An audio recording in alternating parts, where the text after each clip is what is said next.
Bom dia, boa tarde, boa noite, galerinha aí do nono ano, tudo certo com vocês? Então, como vocês sabem, meu nome é Celso Lucas e eu sou professor de ciências de vocês, certo? Bom, na aula de hoje nós vamos introduzir um novo conteúdo. Vamos começar a falar um pouco sobre ondas e sons, os fenômenos que existem nas ondas e nos sons, certo? Mas antes disso, vamos dar uma breve revisada dos conteúdos trabalhados até aqui. Nós já estudamos os capítulos 1, 2, 3, 4 e 5, certo? Nós começamos estudando o capítulo 1, de título Estados Físicos da Matéria. Falamos que tudo ao nosso redor vai ser composto por matéria, e matéria vai ser tudo aquilo que ocupa lugar no espaço. Essa matéria vai ter como sua menor unidade os átomos. Os átomos, eles são extremamente pequenos, né? Ínfimos, nós não conseguimos ver a olho nu, nem através de microscópio, só através de lentes bem especializadas. E eles são praticamente indestrutíveis. Por quê? A única coisa que consegue quebrar um átomo é uma bomba atômica, certo? Por isso que tem esse nome, atômica, porque ela vai quebrar e romper os átomos, certo? E dessa liberação vai existir muita energia que vai causar várias catástrofes aí, como Hiroshima e Nagasaki, certo? E essa matéria pode existir principalmente em três estados físicos da matéria: sólido, líquido e gasoso, certo? Esses estados vão poder passar de um para o outro. Quem lembra? Do sólido para o gasoso é a sublimação, né? Mas já do sólido para o líquido, fusão; do líquido para o gasoso, vaporização; do gasoso para o líquido, condensação; e do líquido para o sólido, solidificação, certo? Nós falamos as principais características frentes a cada um desses princípios. E os fenômenos que vão envolver principalmente a vaporização, que pode acontecer de três formas: ebulição, calefação e evaporação. Existem ainda outras propriedades da matéria, principais, como a massa e o peso. A massa vai ser uma grandeza estável, que vai dizer o quanto nós temos de matéria em nós. Já o peso vai medir a força gravitacional. Já a densidade vai medir a relação entre massa e volume. Também falamos um pouco sobre matéria e energia. Nós já tínhamos falado sobre matéria, depois começamos a conversar sobre energia. Eu falei para vocês que energia é tudo aquilo que não é matéria, ou seja, é energia. O que não é matéria é energia, como o som, a luz, a eletricidade, as sensações térmicas, tudo isso é energia. Certo? E energia vai estar relacionada com três coisas: trabalho, ação e movimento, certo? Falamos novamente um pouco sobre átomos e moléculas, de novo sobre massa e peso. Eu falei para vocês que muita gente diz erroneamente, vou me pesar na balança. Na verdade, você não vai ter seu peso, você vai ter a sua massa, certo? Massa vai ser a quantidade de matéria que nós temos. O peso vai ser peso igual a massa vezes a gravidade. Temos o corpo, que é uma porção limitada da matéria, e os objetos, que são corpos sendo utilizados como utensílios. Falamos um pouco também sobre sistemas. Falei para vocês que sistema é tudo aquilo que pode exercer ou não uma troca de matéria e ou energia com o meio. E ele pode ser de três formas: sistemas abertos, fechados e isolados. Os sistemas abertos, eles vão trocar tanto de matéria quanto de energia, certo? Já o sistema fechado só troca energia. Já os sistemas isolados não trocam nem matéria e nem energia. Eu falei para vocês o exemplo da garrafa. Quem lembra? Uma garrafinha de Coca-Cola, uma latinha de Coca-Cola ou de Guaraná, qualquer que seja. Ela pode ter tanto um sistema aberto quanto um sistema fechado. A latinha de Coca-Cola vai estar no sistema aberto, vai estar trocando matéria e energia quando nós estamos bebendo a latinha. Por quê? Nós estamos trocando a matéria ali, né? O líquido está saindo, e ela está trocando de energia na forma de temperatura com o meio. Já a latinha fechada, bem gelada, ela está num sistema fechado. Por quê? Porque ela só está trocando a temperatura, só está trocando energia, não está trocando matéria, certo? E, por último, o sistema isolado, que aí são só garrafas térmicas, que chegam próximo a esse sistema isolado. Mas não existe isolante perfeito, né? Que vai isolar 100% da energia, da troca de energia. Existe um isolante ideal que se imagina. Nós falamos um pouco sobre propriedade da matéria, sobre sua parte geral, funcional e sua propriedade específica, certo? Falamos um pouco também sobre propriedades químicas responsável pela transformação de uma substância para outra. Falamos um pouco sobre propriedades organolépticas, que são propriedades relativas ao cheiro, às sensações, à textura, tudo aquilo de sensações, certo? A cor, a textura, o cheiro, o gosto, chamado de propriedade organoléptica, certo? Falei também para vocês sobre energia, que é medida a partir da capacidade do corpo de realizar trabalho, e alguns tipos de energia. Nós falamos sobre energia cinética, que é a energia do movimento, energia térmica, que é a energia do calor e da temperatura, energia sonora, que é a energia do som, luminosa da luz, e elétrica, a energia da eletricidade, certo? Falamos um pouco também sobre unidades de medida e seus históricos, a necessidade que se tinha de delimitação da área, quantificar as grandezas, né? As grandezas de tempo, distância e volume. Falei também que sempre foi necessário contar e mensurar as coisas por conta dos intercâmbios que se tinham, né? Das trocas que se tinham de mercadoria entre locais.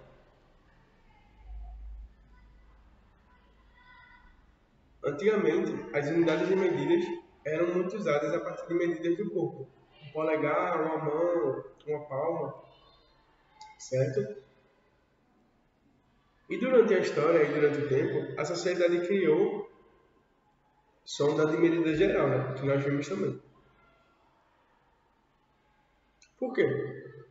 Essa diferença entre unidades de medidas em cada local dificultava o intercâmbio de mercadoria. Porque, por exemplo, se aqui no local a gente usa um polegar, só que um polegar aqui tem 10 centímetros, digamos assim, né? Ou 3 centímetros, por exemplo. Em outros países, em outros locais, um polegar é equivalente a 15 centímetros. Ou seja, o polegar aqui e o polegar lá vão conseguir ser trocados? Não, vai ter muita dificuldade, né? Agora, se o polegar tivesse padronizado 3 centímetros no mundo todo, seria muito mais fácil existir essa comercialização de mercadoria entre os portos e os locais, certo?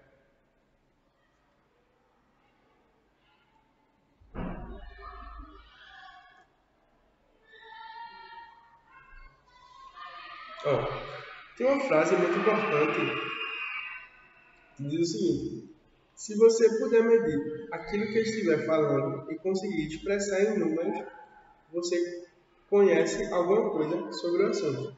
Mas, quando você não expressa em números, seu conhecimento é pobre e insatisfatório, certo? Falamos um pouco também sobre a criação do sistema decimal métrico, certo? Que cria o mérito e outras unidades de medidas.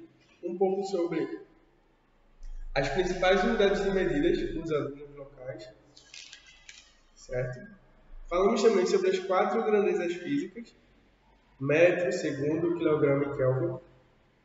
Falamos sobre grandezas derivadas, que vão determinar medidas, que são, por exemplo, densidade, que é grama por centímetro cúbico, velocidade, metro por segundo, e por aí vai. Depois, nós começamos a falar um pouco sobre movimento. Que a área das ciências que vai estudar os movimentos é chamada de mecânica, certo? Que é a área da física que estuda o movimento dos corpos. E ela pode ser dividida em 3, cinemática, dinâmica e estática. A cinemática estuda o movimento propriamente dito. A dinâmica estuda a relação entre força e movimento. E a estática vai estudar o equilíbrio desses movimentos, certo? Depois, nós começamos a conceituar alguns termos muito importantes, como, por exemplo, ponto de referência, que vai ser usado de referência onde estamos. Falamos um pouco sobre móvel, espaço e trajetória. Depois falamos sobre os tipos de movimentos, né? Eu falei para vocês que existem movimentos retilíneos, curvilíneos e mistos. Falamos um pouco sobre as posições, que é onde o móvel se encontra, o deslocamento, certo? Que vai ser a diferença de espaço inicial e final. E também sobre o marco zero, né? Esse nome é marco zero, que é o ponto inicial, onde as cidades geralmente começaram a ser construídas, certo? Como aqui nós temos o marco zero, né? Que fica no centro da cidade. Falamos um pouco sobre o cálculo da velocidade, que é a distância sobre o tempo. A distância vai ser distância final menos distância inicial sobre tempo final menos tempo inicial. Falamos um pouco sobre medidas da velocidade, metros, segundos, quilômetros.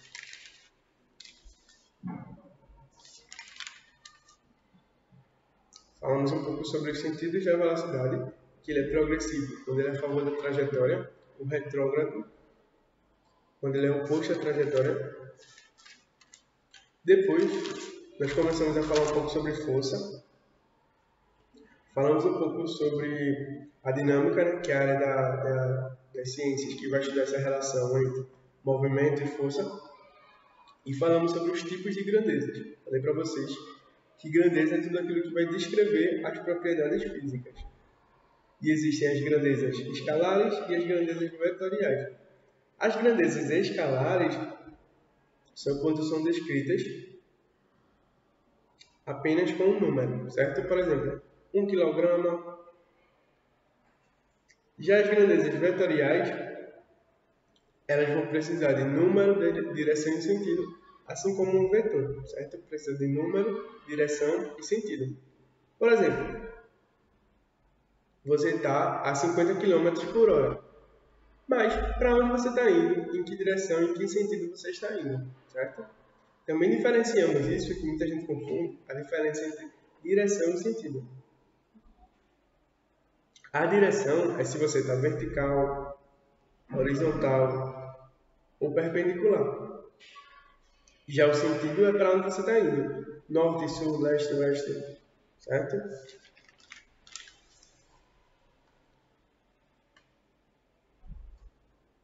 Falamos um pouco sobre força, que é o agente capaz de deformar um corpo ou alterar e produzir movimento. Certo? E a força ela vai ser calculada a partir da relação de Newton, que é 1 kg para mover por 1 metro por segundo, certo? A força é calculada a partir de Newton. Falamos um pouco sobre as forças da natureza, força forte, força fraca, força eletromagnética e força gravitacional. Falamos um pouco sobre os tipos de força. Falei para vocês sobre as forças de contato, que é quando ocorre contato entre a superfície dos objetos.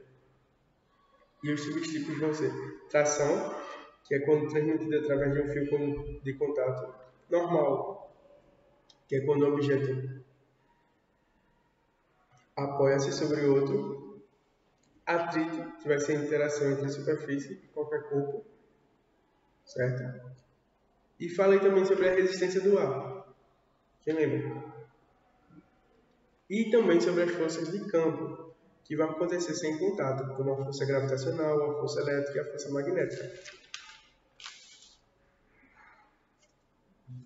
Depois eu falei sobre a atração gravitacional, que gravidade é a força de atração entre dois objetos, certo?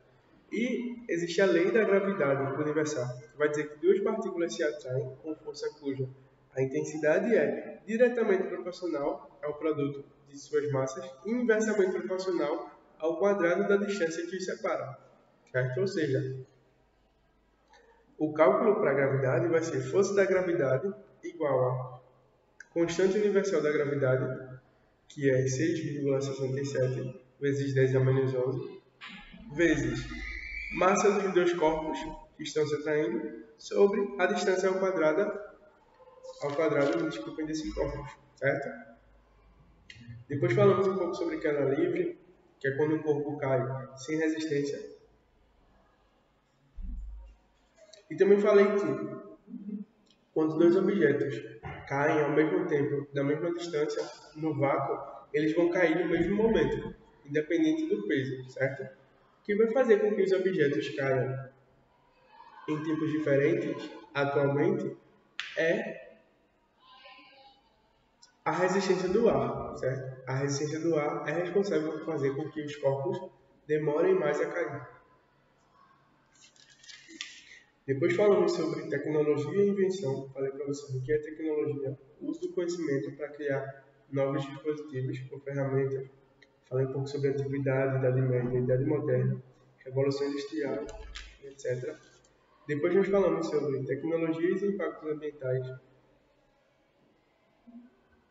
Falamos um pouco sobre lados negativos da tecnologia, lados negativos da mineração, certo? Que vão destruir a cobertura vegetal. Falamos um pouco sobre a história do telefone e a história do computador.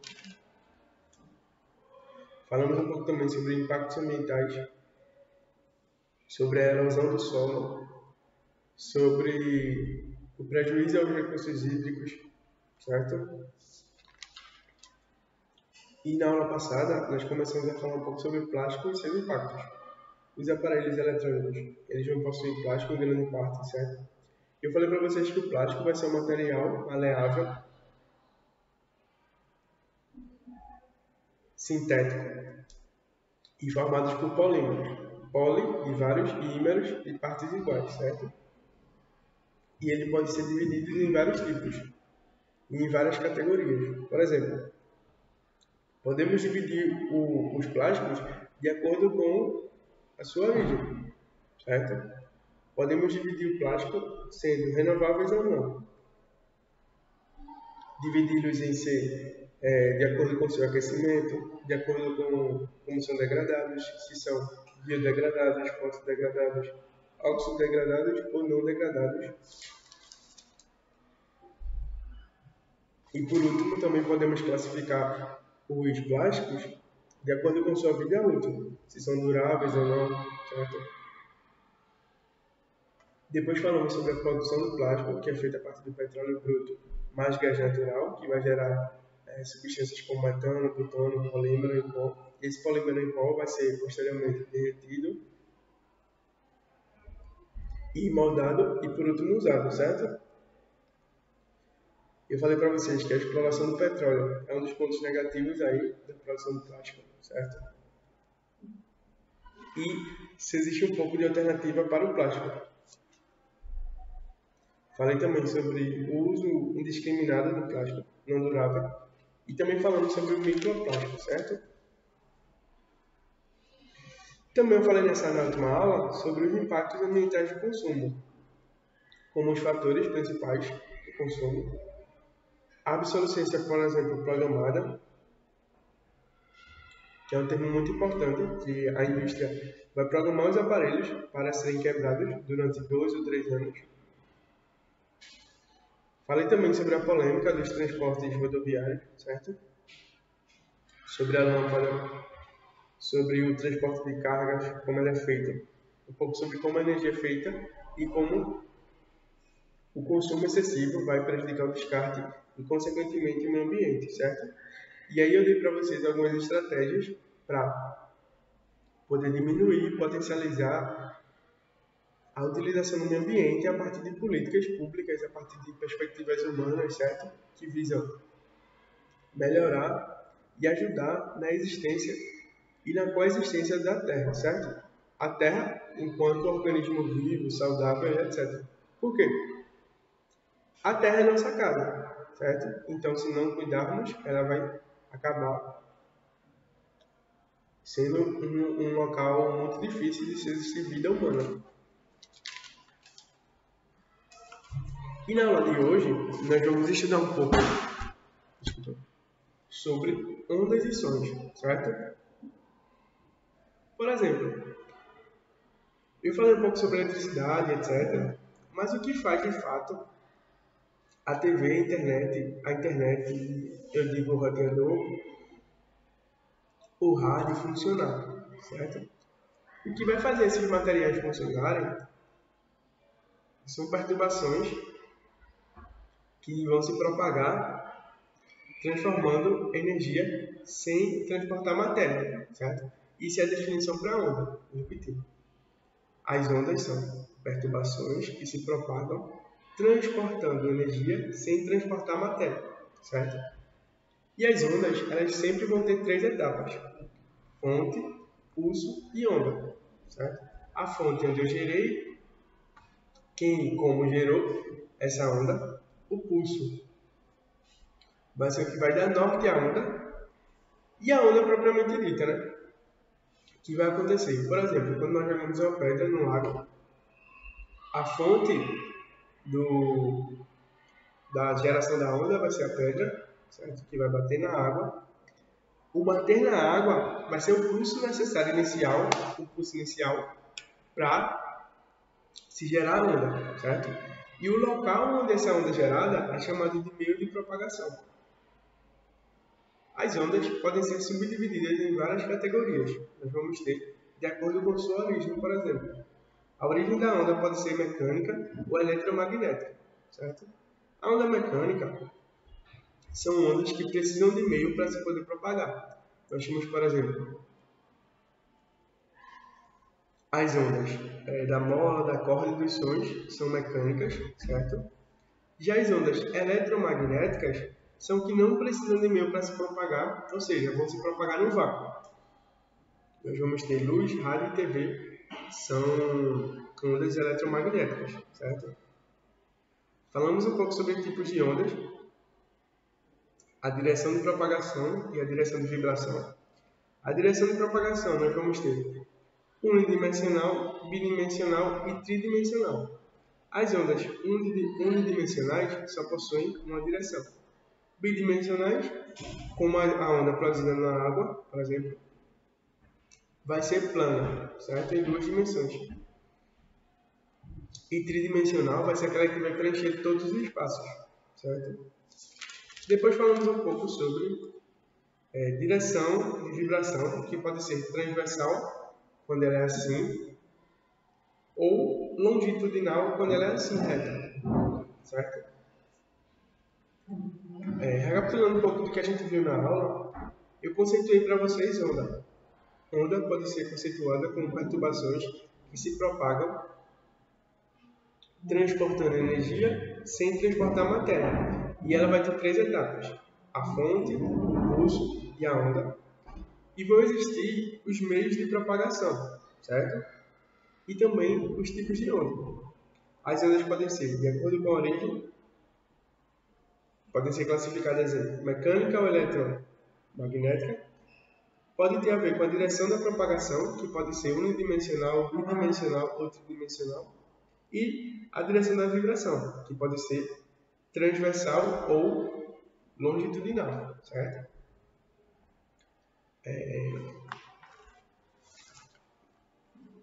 Aqui vai ser a parte 1 do conteúdo sobre ondas e sons, certo?